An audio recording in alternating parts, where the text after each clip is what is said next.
नमस्कार दोस्तों, मैं अनीता कुमारी फिर आपके लिए एक प्रेरणादायक कहानी तीन मछलियां लेकर आई हूँ। एक नदी के किनारे उसी नदी से जुड़ा एक बड़ा जलाशय था। जलाशय में पानी गहरा होता है, इसलिए उसमें काई तथा मछलियों का प्रिय भोजन जलीय सूक्ष्म पौधे उगते हैं। ऐसे स्थान मछलियों को बहुत रास आते हैं। उस जलाशय में भी नदी से बहुत सी मछलियां आकर रहती थी। अंडे देने के लिए तो सभी मछलियां उस जलाशय में आती थी। वह जलाशय लंबी घास व झाड़ियों द्वारा घिरा होने के कारण आसानी से नजर नहीं आता था। उसी में तीन मछलियों का झुंड रहता था। उनके स्वभाव भिन्न थे। अन्ना संकट आने के लक्षण मिलते ही संकट टालने का उपाय करने में विश्वास रखती थी। प्रत्यु कहती थी कि संकट आने पर ही उससे बचने का यत्न करो। यद्दी का सोचना था कि संकट को टालने या उससे बचने की बात बेकार है। करने कराने से कुछ नहीं होता, जो किस्मत में लिखा है वह होकर रहेगा। एक दिन शाम को मछुआरे नदी में मछलियां पकड़कर घर जा रहे थे। बहुत कम मछलियां उनके जालों में फंसी थी। आता उनके चेहरे उदास थे।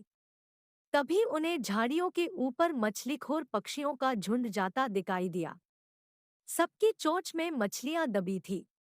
वे चौंके। एक ने अनुमान लगाया, दोस्तों, लगता है झाड़ियों के पीछे नदी से जुड़ा जलाशय है, जहां इतनी सारी मछलियां पल रही है। मछुआरे पुलकित होकर झाड़ियों में से होकर जलाशय के तट पर आ निकले और ललचाई नजर से मछलियों को देखने लगे। एक मछुआरा बोला, हा, इस जलाशय में तो मछलियां भरी पड़ी है। आज तक हमें इसका पता ही नहीं लगा। यहाँ हमें ढेर सारी मछलियां मिलेंगी। दूसरा बोला। तीसरे ने कहा, आज तो शाम घिरने वाली है, कल सुबह ही आकर यहाँ जाल डालेंगे। इस प्रकार मछुआरे दूसरे दिन का कार्यक्रम तय करके चले गए। तीनों मछलियों ने मछुआरे की बात सुन ली थी। अन्ना मछली ने कहा, साथियों, तुमने मछुआरे की बात सुन ली। अब हमारा यहाँ रहना खतरे से खाली नहीं है। खतरे की सूचना हमें मिल गई है। समय रहते अपनी जान बचाने का उपाय करना चाहिए। मैं तो अभी ही इस जलाशय को छोड़कर नहर के रास्ते नदी में जा रही हूँ। उसके बाद मछुआरे सुबह आए, जाल फेंके मेरी बला से। तब तक मैं तो बहुत दूर अटखेलियां कर रही होऊंगी। प्रत्यु मछली बोली, तुम्हें जाना है तो जाओ, मैं तो नहीं आ रही। अभी खतरा आया कहाँ है, जो इतना घबराने की जरूरत है। हो सकता है संकट आए ही न। उन मछुआरों का यहाँ आने का कार्यक्रम रद्द हो सकता है। हो सकता है रात को उनके जाल चूहे कुतर जाएं। हो सकता है उनकी बस्ती में आग लग जाए।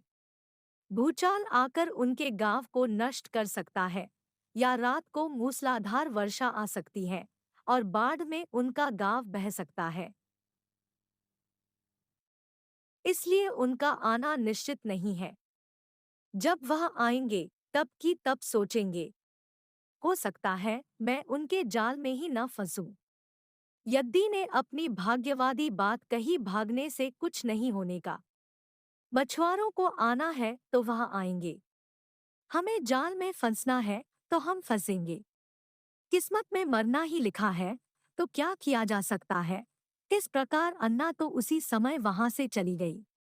प्रत्यु और यद्दी जलाशय में ही रही। भोर हुई तो मछुआरे अपने जाल को लेकर आए और लगे जलाशय में जाल फेंकने और मछलियां पकड़ने।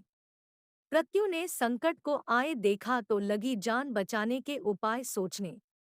उसका दिमाग तेजी से काम करने लगा। आसपास छिपने के लिए कोई खोखली जगह भी नहीं थी। तभी उसे याद आया कि उस जलाशय में काफी दिनों से एक मरे हुए ऊदबिलाव की लाश तैरती रही है। वह उसके बचाव के काम आ सकती है। जल्दी ही उसे वह लाश मिल गई।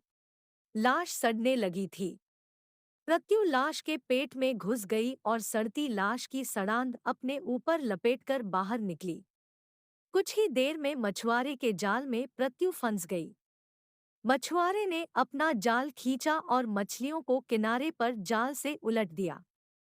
बाकी मछलियां तो तड़पने लगी, परंतु प्रत्यु दम साधकर मरी हुई मछली की तरह पड़ी रही।